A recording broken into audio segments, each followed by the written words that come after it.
This series of events happened 10 years ago, but some of these moments haunt me every day.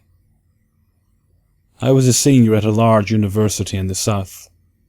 I was deeply in love with my girlfriend at the time, Destiny. Our relationship had survived several stints of long distance, often across multiple continents. We were truly devoted to each other. We shared a room in the bottom half of a 2-story duplex with our roommate Teresa. The duplex had 2 rooms and was bright orange, precast slab concrete. The government built our entire neighborhood in the 1940s for returning World War II vets. Over the subsequent decades, the students, who took over as tenants as the older families moved to the suburbs, painted the duplexes vivid pastels in all sorts of funky color combinations. This accumulation of students and the wild color schemes earned our neighborhood the nickname Partywood. Our city was vibrant. It was full of art, live music, and youthful energy. There was a new gallery opening or music festival to check out every weekend. The place was a student's dreamland. It was also low on crime.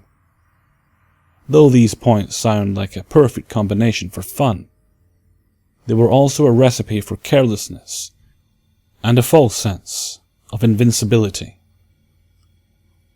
One evening in autumn, after Destiny and I returned from a late-night concert, we encountered a visibly shaken Teresa in the living room, with a blanket pulled up to her neck.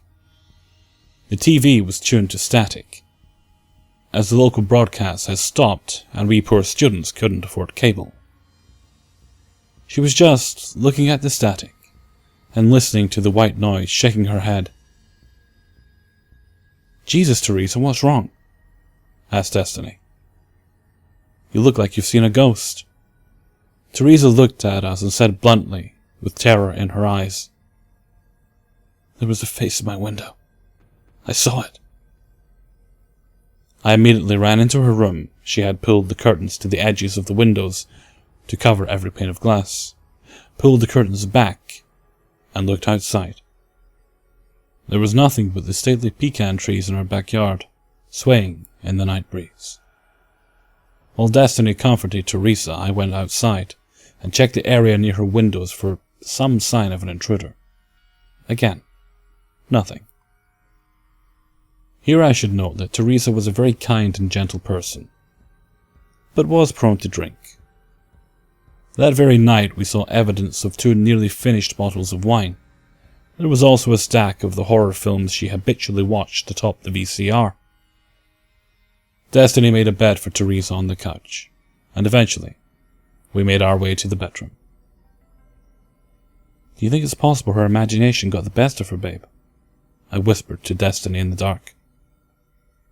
"Maybe so, but she seemed really, really shaken up," she replied, nuzzling against my chest. "We shouldn't just dismiss what she said." "You're right," I whispered as I kissed her forehead. "I'll talk to some of the neighbors in the morning and see if anyone has seen or heard anything suspicious. I love you. Sleep well."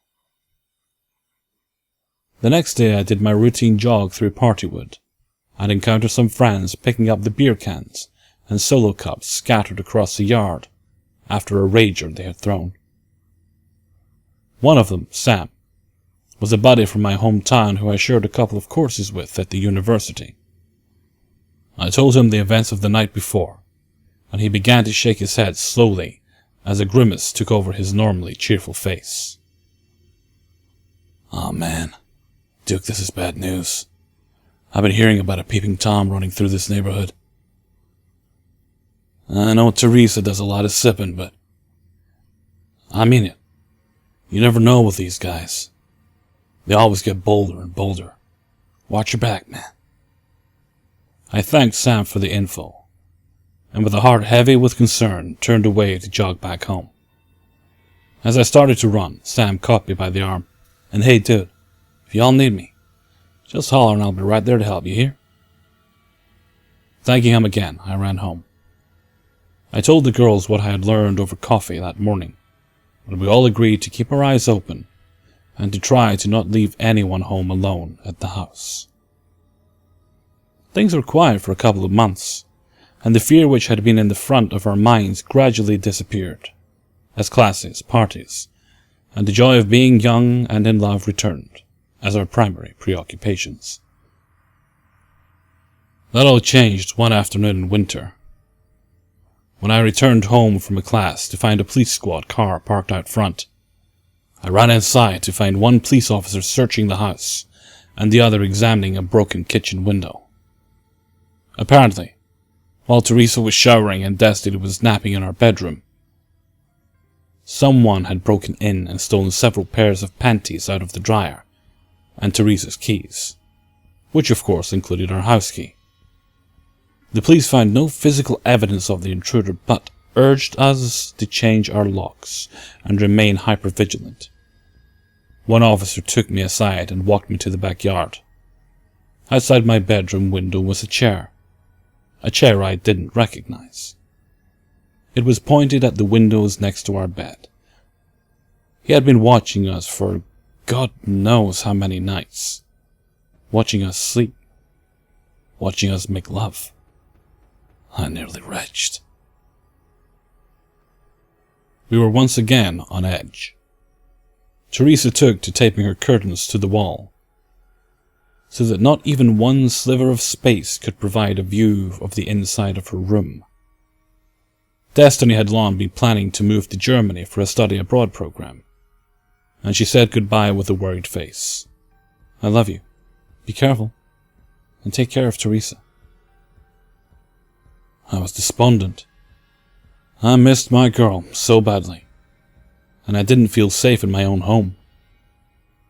I took to joining Teresa in her nightly drinking, and we kept to the living room where there were no windows. I tended to sleep on the couch, the bed seeming much too large without Destiny there. One night in January, Teresa was out with friends, and I was drunk and full of self-pity. It was approaching 1 a.m., and I headed to the bathroom to relieve myself. My mind drifted to Germany, and I wondered what Destiny was doing at that moment, as I sat on the commode. Suddenly, I heard the crunch of dead leaves far off in the backyard. My ears perked up, and adrenaline immediately coursed through my body. I was, however, not finished with my current activities. The crunch of leaves became louder and nearer, and the pattern was unmistakably that of human footsteps. I cannot begin to describe the absolute dread I felt, anchored to the toilet, unable to move, knowing he was coming towards the bathroom window. Finally, the footsteps stopped. The window was about 7 feet above the ground, but there was an air compressor beneath it one could stand on. I waited, my breath held, fear coursing through my brain. Slowly, so freaking slowly, I saw fingers appear at the ledge of the window. Like the legs of a tarantula, they wrapped over the ledge, and I saw the top of a head being pulled up into view. Time seemed to crawl to a stop as his eyes and face came into view. We made eye contact, and I have to believe he was surprised to find, rather than a freshly showered young woman, me, pants around my ankles, fear and rage in my eyes, my fist screaming, "You motherfucker!" at the window. He fell backwards, and I prayed to all the gods that ever were that he had broken his neck or his leg, as I quickly wiped and pulled my pants on. I sprinted to the backyard and saw his back as he leapt a fence and disappearing into the darkness. I called 911 and the cops came quickly. They informed me they had been keeping an eye on the neighborhood as the peeping events had become more frequent. I rode around in a patrol car for an hour, trying to find the guy and ID him. Nothing. He simply disappeared. Teresa moved out. She couldn't handle the fear any longer. I didn't blame her. My landlord even cut the rent so I could afford to stay while I looked for a new roommate. The word had spread about the Partywood peeper, though, and it was very difficult to find a taker. I'm an honest person, and when people asked why the last roommate left, I felt compelled to tell the truth. That was usually a conversation ender. I talked to Sam about the situation. We came up with a plan. We set a camera up in the bathroom and ran a cable to the TV. We ran the shower, turned the light on, and parted the curtain to make it appear that someone was probably wet and naked and peepable. Meanwhile, Sam and I watched the monitor in the living room and waited to see if a face appeared in the window. I had purchased a stun baton and bear spray, as well as the zip-tie cuffs that riot police use on protesters.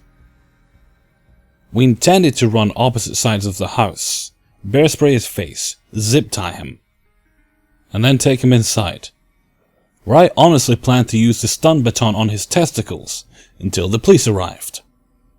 I know, this is savage. I know it's taking the law into my own hands, and there would likely be legal consequences. I didn't care. The sense of unease and violation I felt had ruined something inside of me. Something rotten. I wanted to take it out on him.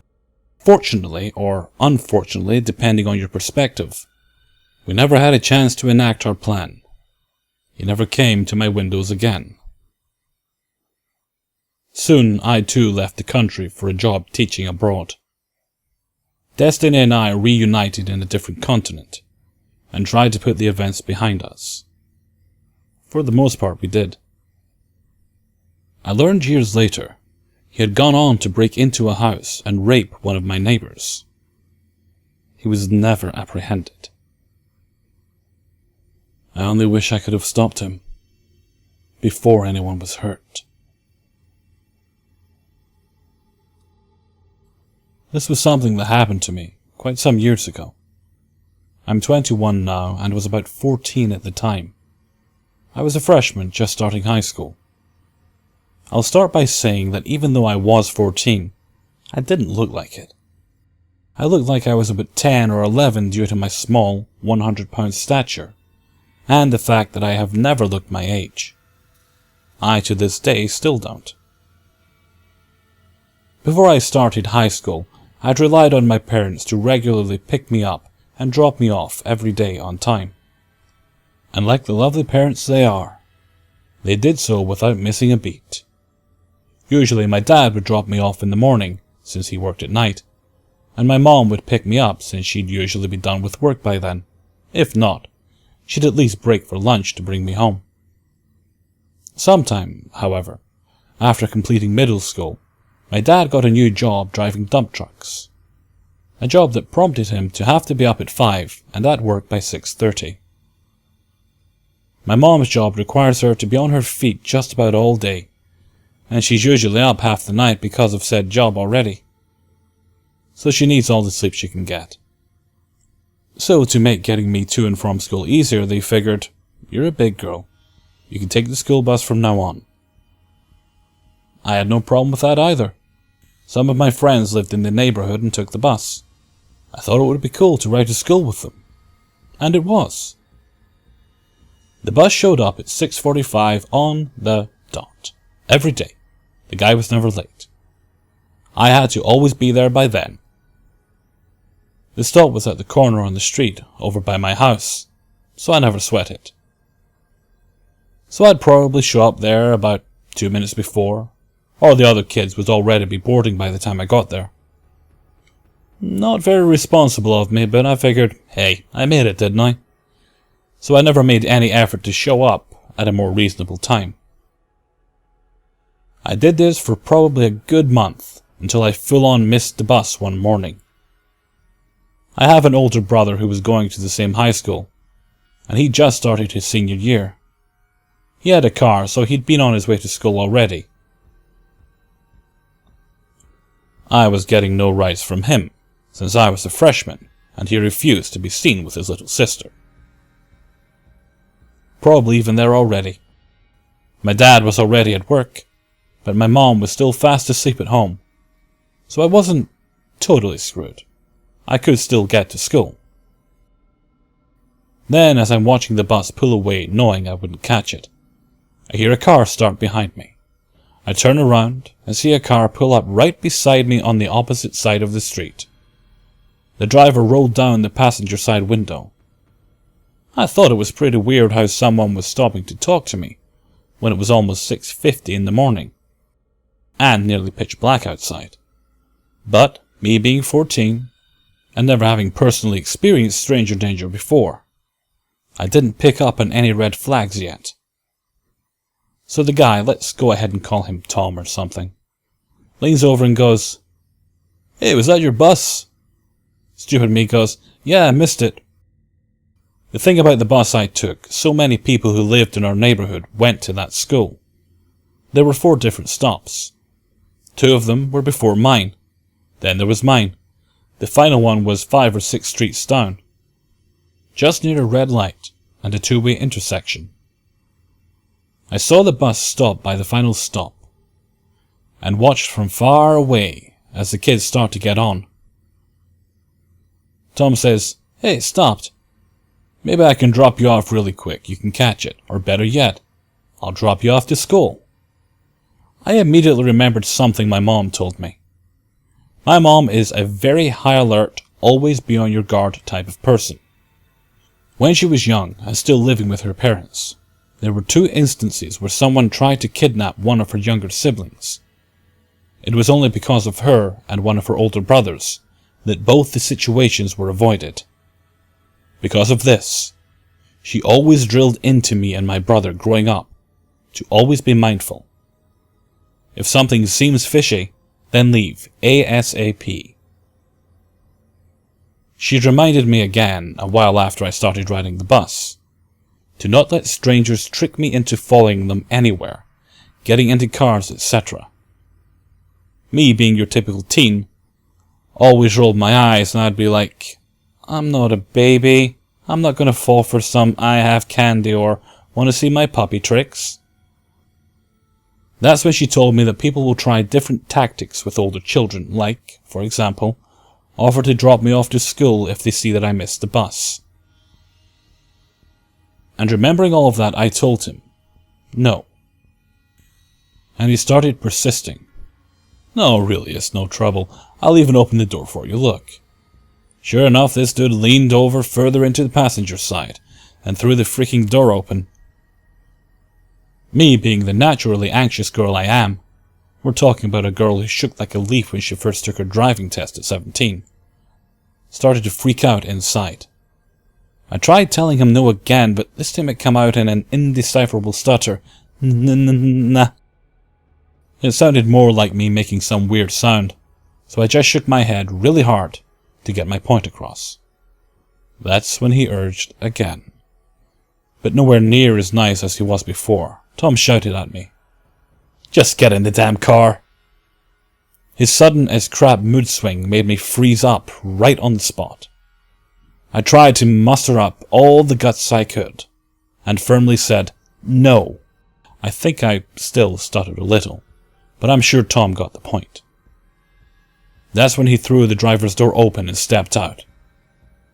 If I wasn't freaking out before, I really was now. In my head, I was just like, nope, nope, nope, nope, nope, nope, bitch, nope. I was a tiny girl, and this guy was really tall, from my perspective. I didn't know if he was going to do something or what. But to my relief, all he did was slam the passenger's door closed. I don't mean the kind of slam people normally do when making sure it's properly closed either. I mean he really slammed that thing, like he was angry or something.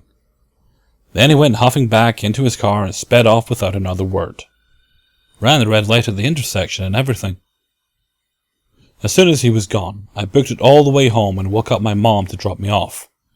Got yelled at for missing the bus, but after all that, I didn't even care.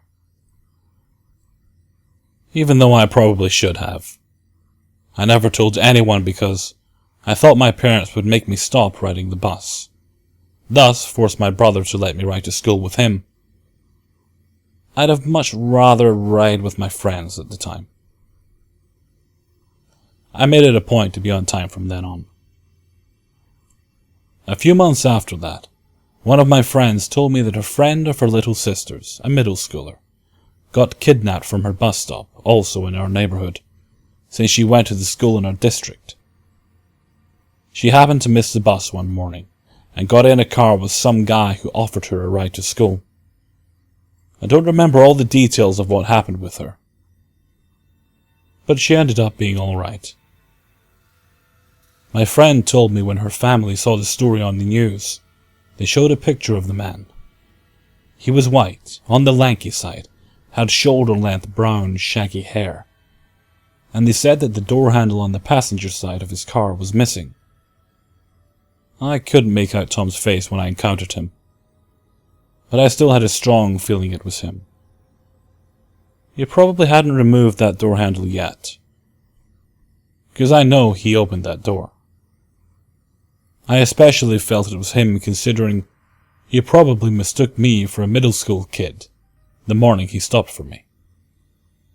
Probably couldn't even make out the fact that I had a high school uniform on, due to it being dark out. I definitely was never late for the bus again. Let's never meet again, creepy kidnapper.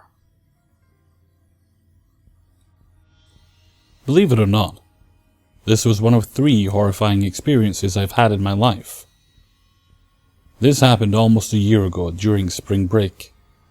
I was house dog sitting for my cousins, who were on vacation for spring break, with my brother, and asked me to look after their house and dog for a few days. I had no plans for spring break, and they were going to pay me, so how could I say no? Now, here is some background information, just so you all have a clear picture and understanding. My family and my cousins live on the same fairly big cul-de-sac. They live on one end, and we live on the other.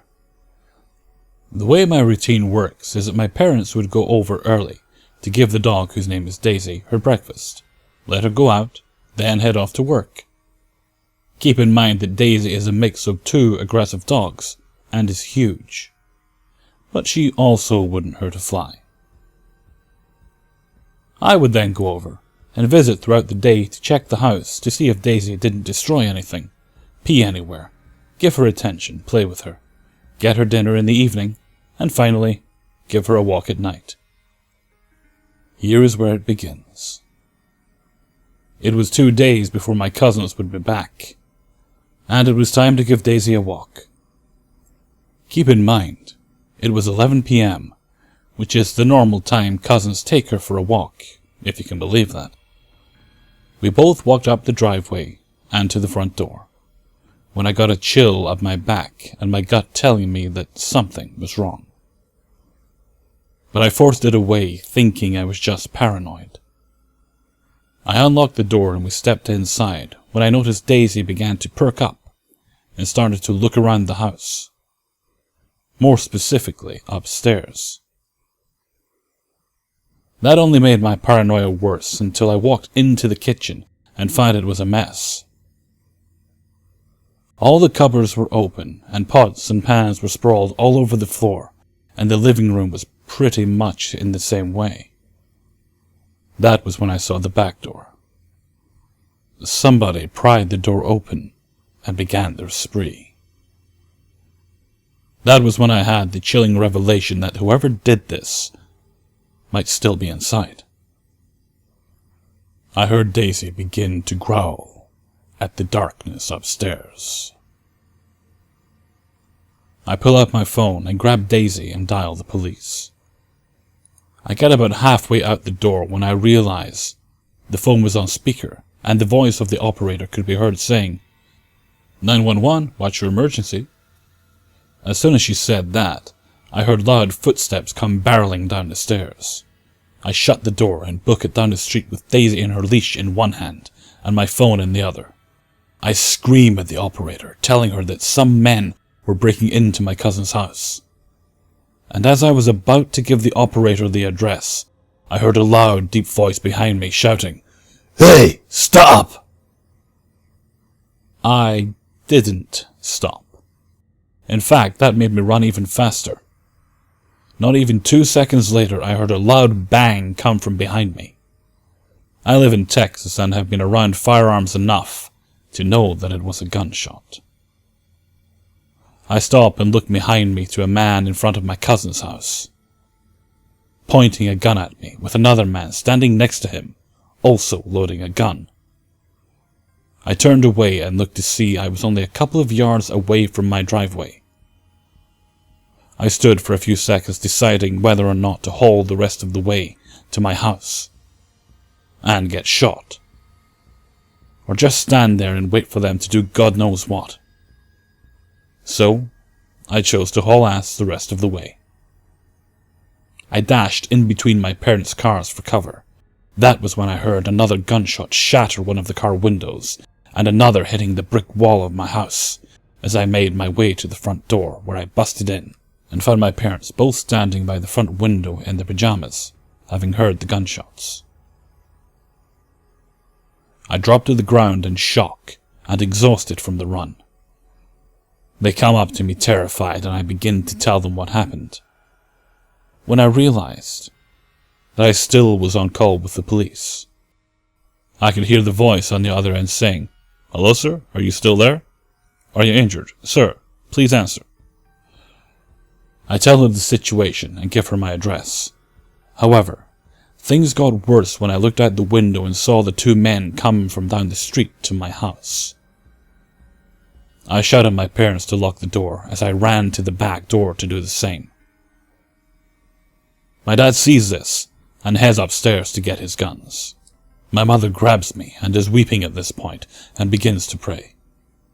My dad comes back down with his shotgun and hands me his pistol. One of the men began banging on the door, shouting, "Open the door! Open the fucking door!" My dad points his gun at the door and begins shouting as well. Me and my mom both move to the kitchen so that she can call my brother and tell them what is happening.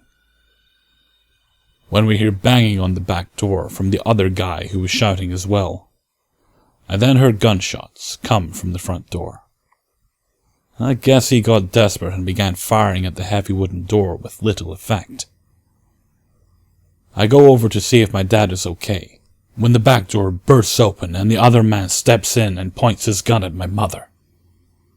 I raised my gun and, like a miracle, sirens began wailing in front of my house, followed by the red and blue lights. The man hears this and takes off like a bat out of hell, back around my house, and the man at the front door does too. For the next couple of minutes we hear gunshots come from down the street. Then we hear nothing. Another cop car shows up, followed by an ambulance. That was when we stepped outside and saw the ambulance pull up in front of my cousin's house, and the cop from the other car comes up to us and takes our statement. That was when we saw the gurney with a bloody blanket on top come out, and one of the burglars come out in handcuffs. The next day an officer came by and told us what had happened. These men were staking out the place and knew that the house was empty except for the dog, and studied when I would come and go, and decided to wait for me, to take her on a walk to strike. The guns were in case I or someone comes by, or if the dog was going to give them trouble. They didn't expect me to be back so soon, and they hid in the master bedroom, and were expecting to ambush me if I ever searched upstairs.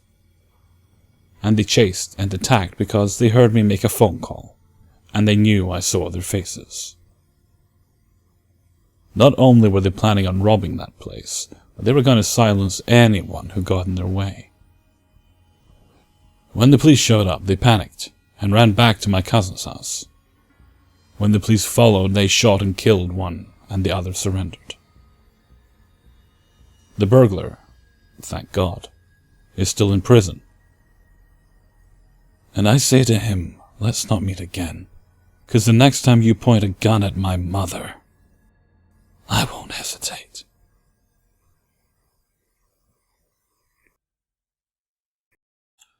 Hey everyone, Hellfreezer here, and thank you very much for listening to episode 42. I'd like to start off by saying welcome and thank you to all my new subscribers, and also thank you to my existing subscribers. Thanks to your dedication and loyalty, I just passed the 5,000 mark. A little bit quicker than I thought it would, actually. So that was a very pleasant surprise for me when I checked in on my YouTube account on my phone. Okay, let's see. What's the game plan for the week? Let me think. Well, firstly, I'd just like to let you know I'm doing another subscriber special this Friday. I do actually have enough stories to do another paranormal video, but I think I've kept some of you guys waiting a bit too long. You were good enough to send your stories in to me. And it has been a little while since I did my last subscriber stories video, so I'd say it's past time for another one, wouldn't you? So that's what's happening on Friday. Wednesday will be another True Scary Stories, and probably fairy tales on maybe Tuesday, Thursday, and I can't promise anything, but possibly Saturday. If you have made a request for one of the fairy stories, because I've had a couple, I've had a request for Little Red Hen, and also, I can't remember the exact title of this one, A Tale of Two Sisters or something along those lines. It's from Arabian Nights. I'm probably going to do both of those. Now, there's no guarantees as to when I'm going to do them, but I am probably going to do them. I'm also probably going to record Little Red Riding Hood soon, or Little Red Cap, depending on which version. And that's the problem, deciding which version I want to read, because there's so many of the sodding things. That's pretty much the game plan for the week. So until next time, thank you very much for listening, and take very good care of yourselves.